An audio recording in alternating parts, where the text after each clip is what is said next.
The old woman turned, startled, her wide silver eyes searching his face.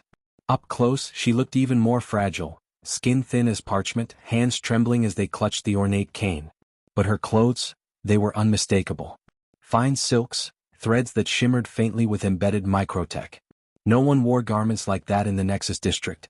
For a heartbeat she simply stared at him, as if trying to decide whether he was real or another cruel trick of this place.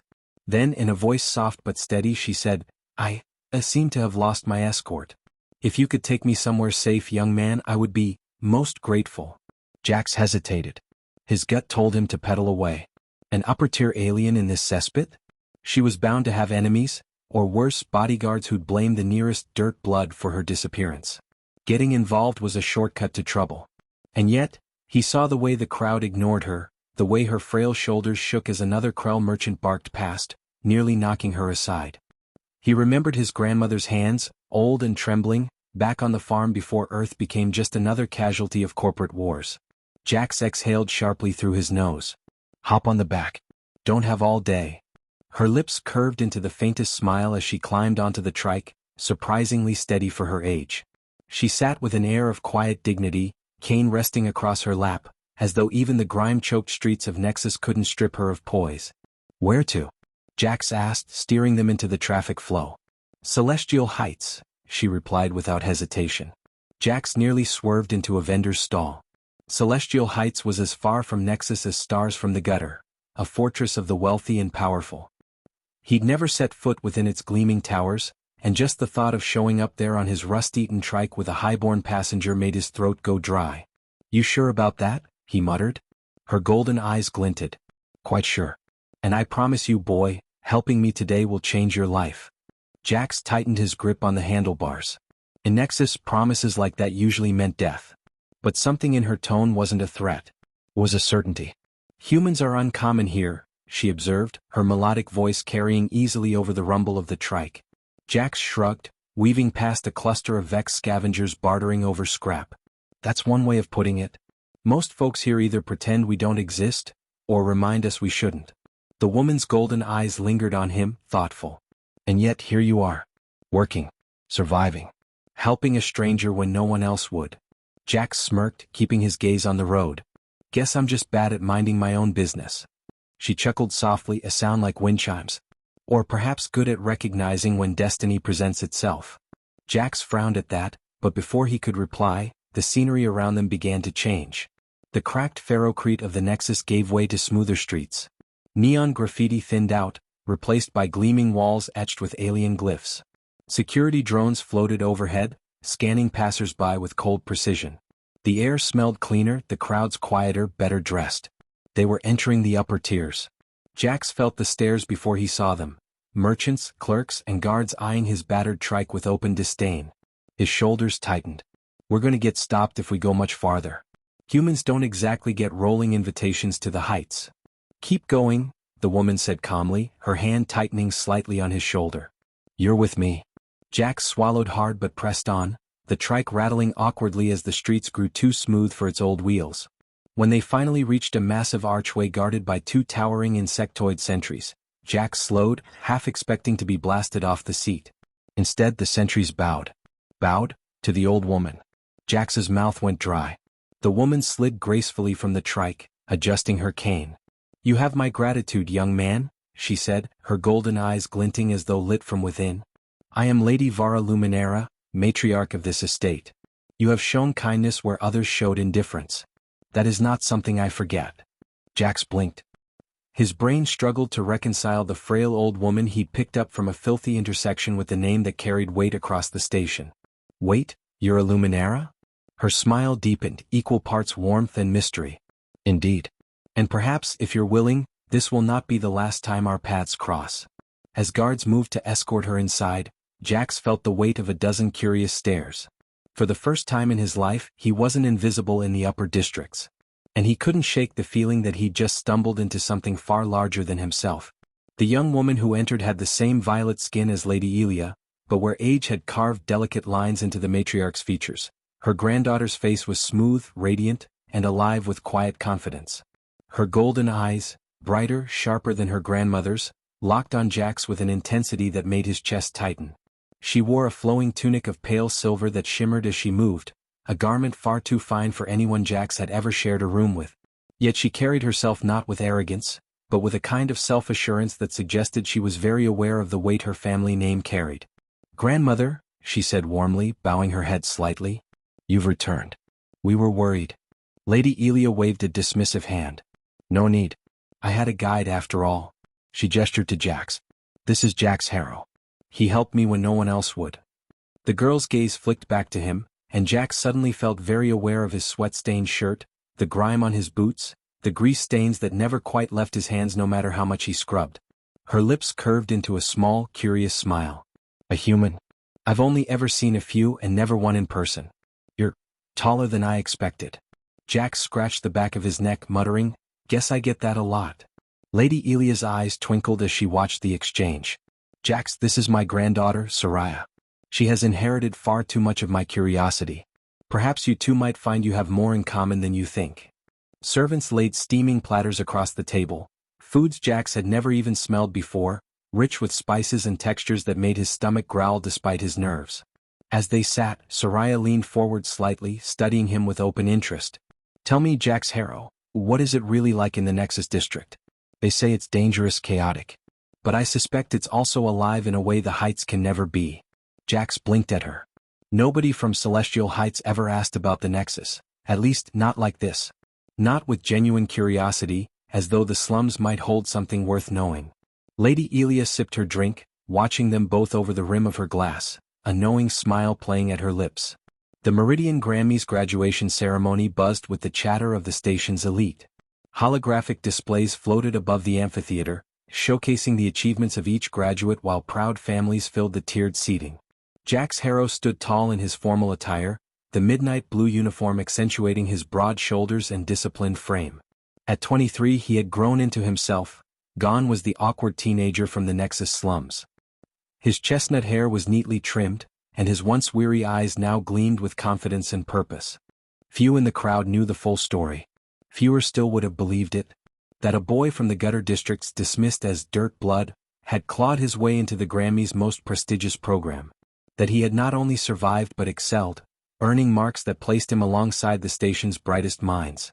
But Lady Alia knew, and Lafana most of all. From the front row they watched him ascend the dais. Lady Alia sat regal as ever, her cane resting across her lap, her expression one of quiet pride. Beside her, Lafana leaned forward, golden eyes shining with an emotion Jax dared not meet too directly, not here, not with half the Heights watching. Yet as he accepted his insignia, the emblem marking him as a graduate of the Grammy, his gaze flicked toward her. Just for an instant. A promise exchanged without words. The ovation swelled around him, echoing through the vaulted chamber. For Jax Harrow it wasn't just applause. It was proof. Proof that a lost boy from the Nexus could rise higher than anyone ever imagined. And deep within he knew, this was only the beginning. Jax's brows furrowed. "Is everything all right?" Lafana hesitated, her usual poise wavering just slightly. "She didn't say. Only that it was significant. And that you needed to hear it now, not later." That tone, measured, careful, sent a ripple of unease through him. Lady Alia was many things but rarely cryptic. "I'll come," he said firmly. "Of course." Lafana's smile returned, though it didn't quite reach her eyes this time. She touched his arm lightly, the kind of casual gesture that still managed to make his pulse jump, and then drifted away as another group of well-wishers approached her. Hours later, after the last handshakes and congratulations had faded into memory, Jax found himself once again at the gates of the Luminara estate. The crystalline towers gleamed like captured starlight against the artificial dusk of the station's cycle. He couldn't help but remember the first time he'd come here, grimy and awkward on his battered trike. How far that road had taken him. Lady Alia awaited him in her private study, Lafana standing quietly at her side. The elder matriarch looked tired, more so than he remembered seeing her in all these years. Yet her gaze was as sharp as ever. "Sit, Jax Harrow," she said, her voice carrying the weight of command softened by affection. "Tonight we speak not as patron and student but as equals." That phrasing sent a shiver through him. He lowered himself into the offered chair, searching their faces for clues. Lady Alia folded her hands atop her cane. "You must understand something, child. When I chose to sponsor you it was not merely charity nor whim. It was preparation. There are storms coming to Meridian, storms that will decide the balance of power across this sector. And whether you realize it or not, you stand at the center of them. Jax's breath caught. Me? I'm an engineer, not? Not just an engineer, Lady Alia interrupted, golden eyes glinting. The first human to master xenotechnology at this level. The symbol Jax. Symbols shift empires. And there are those who would use you, just as there are those who would destroy you before you rise further. Lefana's hand rested lightly on her grandmother's arm, but her gaze never left Jax. That's why she wants you here tonight. To make a choice. To decide not just who you'll work for, but what future you'll build, for yourself and perhaps for humanity. A group of security personnel entered, scanning the crowd with urgency etched across their faces. Their armored uniforms bore the crest of the station authority, and their weapons were not holstered, a bad sign. Conversations faltered. The murmur of the elite dissolved into uneasy silence. Jax instinctively shifted, placing himself slightly in front of Lefana, his soldier's reflexes from the slums resurfacing. The lead officer, a broad-shouldered Thraxi with burnished scales, raised his voice. By order of the Meridian Council, we are seeking Lady Alia Luminara. Immediate audience required. The crowd rippled with whispers. The council demanding Alia? Here. Now. That alone was unheard of. Lefana's fingers tightened briefly on Jax's sleeve before she stepped forward, her voice steady. My grandmother is in her study. What is this about? The officer's eyes flicked toward her but didn't soften. Council business. Sensitive. Not for public halls. Jax caught the subtle exchange of glances between the other guards, nervous, watchful, as if they expected violence even here in the heart of the Heights. Something was wrong. Terribly wrong. Lady Alia appeared then, moving with surprising swiftness for her age, her cane clicking softly against the polished floor. All eyes turned to her. I am here, she announced, her voice regal despite the tension. What urgent matter compels the council to send soldiers into my home uninvited? The lead officer bowed stiffly. Lady Luminara, you are requested, no required, to appear before the council immediately. Matters of potential treason have arisen. The last word detonated through the hall like a plasma charge. Gasps, murmurs, outrage. Lefana's face went pale. Jax froze, his mind racing back to her words only moments ago. Encrypted communications, secretive behavior. Lady Alia's golden eyes narrowed, unreadable. Very well, she said calmly, though her grip on the cane whitened. I will come. But I will not go alone. Her gaze cut to Jax, sharp as a blade. You boy, no Engineer Harrow with me? The guard stiffened. Lefana reached for his hand, her voice barely a whisper. Jax, be careful. The medical center's sterile corridors buzzed with urgent activity as Jax and Lefana rushed through security checkpoints. The air smelled faintly of antiseptic and ionized filters, the kind of place where life and death were decided in whispers. A pair of medtechs darted past carrying a tray of glowing vials, their hushed voices just audible. Toxin scans inconclusive, nanite infiltration maybe? Never seen markers like these. Jax caught the words, his stomach tightening. Poisoning but sophisticated. Not random, not street level. Someone planned this. They reached the private wing where a squad of Thraxi guards flanked the entrance. Their scaled faces were impassive, but the way their hands hovered near their plasma sidearms told Jax one thing. This wasn't just about Lady Alia's health. Politics was in play. A senior medic, a thin, silver-feathered Avari, stepped forward. Only family allowed beyond this point. Lefana lifted her chin, her voice steady despite the tremor in her hands. He comes with me. The medic hesitated, golden eyes flicking to Jax. Human. Outsider. But the defiance in Lefana's tone brooked no refusal. Finally, the Avari inclined his head. Very well. But no disruptions. Inside, the chamber was dim, monitors casting pale light across Lady Alia's still form. Tubes and dermal patches lined her frail body, but her golden eyes, though weaker than Jax had ever seen them, remained sharp as they fixed on her granddaughter and him. Close the door, she rasped. Lefana rushed to her side, gripping her grandmother's cool hand. Grandmother, they said you were poisoned. Who would? Alia silenced her with a faint shake of the head, then turned her gaze to Jax. The council, she whispered. Not all of them, but enough. I dug too deep. Old war contracts. Human projects buried beneath station law. They tried to stop me. Jax felt his pulse thunder in his ears. Human projects. What kind of projects? He asked, stepping closer. Her lips curled in the faintest ghost of a smile. The kind that makes slums useful, and humans expendable. Her hand trembled as she pressed a small data crystal into his palm, her grip surprisingly strong despite her frailty. Protect Lafana. Trust no one else. And Jax, her eyes locked onto his, fierce even through the haze of pain. Your parents didn't die in an accident. The monitor above her flickered an urgent red as alarms shrilled. Medtechs burst through the door, shoving Jax and Lafana back as they swarmed Lady Alia's bed.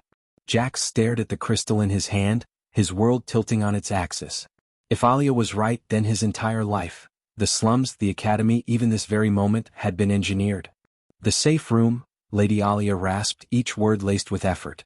Beneath the estate, the old wing. My codes will open it. Inside, answers. The truth about the council, about you, Jax. Jax's throat tightened. About me? He wanted to demand what she meant, but the warning in her golden eyes froze him. Lafana leaned closer, tears spilling freely now. Grandmother, please don't speak like this. You'll recover. The doctors. No, Alia cut her off, her voice sharp as cracked glass. There isn't time. Listen to me. What they want, it's buried in that room. Find it before they do. Protect each other. Her frail hand reached out and closed around Jax's wrist, pressing with surprising strength. You were never an accident, boy. Never forget that. The monitors began to scream, lines spiking and dipping wildly. Med-drones swarmed in, shoving Jax and Lafana back as fields of blue energy wrapped around Lady Alia's form. Stabilize her. Dr. Naren barked, his translucent skin flickering with stress. Don't let her flatline. The chamber sealed shut with a hiss. Jax and Lafana stood outside, staring helplessly as machines fought to keep her alive. Jax's hand tightened around the tiny crystal Alia had given him earlier. He felt its weight like a brand heavy with secrets. The safe room. The truth. About me. Lafana's voice broke the silence, soft but fierce. If she's right, we're not safe here. Whoever poisoned her will come after us next. Jax met her golden gaze, his own heart pounding. Then we'd better find that safe room before they do. Jax's heart hammered as Lafana's words hung in the air. He cupped her face gently, his calloused thumb brushing her cheek. Don't, he whispered. Don't talk like that. We'll make it through. We have to. Her lips parted, trembling between fear and hope.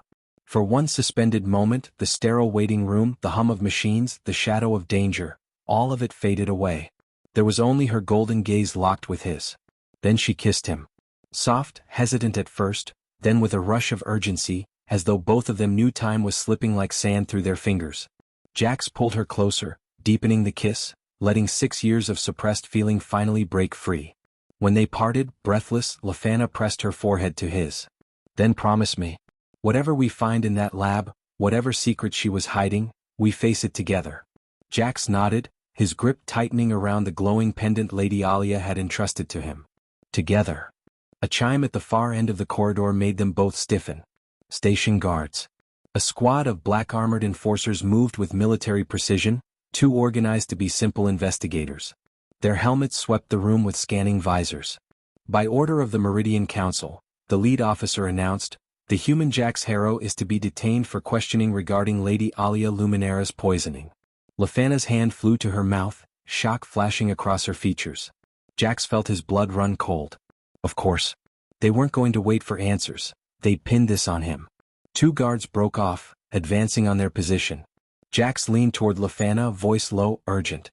If they take me now, we'll never reach that lab. You have to decide, do we run or do I surrender and buy you time? Director Krell's mandibles clicked softly, a sound like grinding glass. His multifaceted eyes reflected Jax like a distorted mirror. Potential, Krell echoed. Yes, we are aware of your rise. From a human orphan in the slums to top of your class in xenotechnology. Remarkable. Almost engineered. The words landed like a plasma bolt. Jax kept his face calm, but inside his pulse quickened. Engineered. He knows something. You think I poisoned Lady Alia? Jax asked, his voice carefully measured. Krell's antennae twitched. I think Lady Alia was digging where she shouldn't have. Old projects. Classified contracts. And then you appeared in her circle. He leaned forward, his sharp carapace gleaming under the study's light. Coincidence is a comfort for the naive, Mr. Harrow. I am not naive. Jax met his many-eyed gaze, refusing to flinch. If you had any proof, you wouldn't be sitting here playing word games. You'd already have me in chains. Pause. Then a faint rattle of amusement from Krell. Clever. But chains are messy. A scandal involving a human would taint the family name. Better, don't you think, if you simply disappeared? The air grew heavy. Jax's muscles coiled, every instinct screaming to be ready. Krell tapped his clawed fingers together. Where is the pendant? Jax froze, his mind racing. He knows.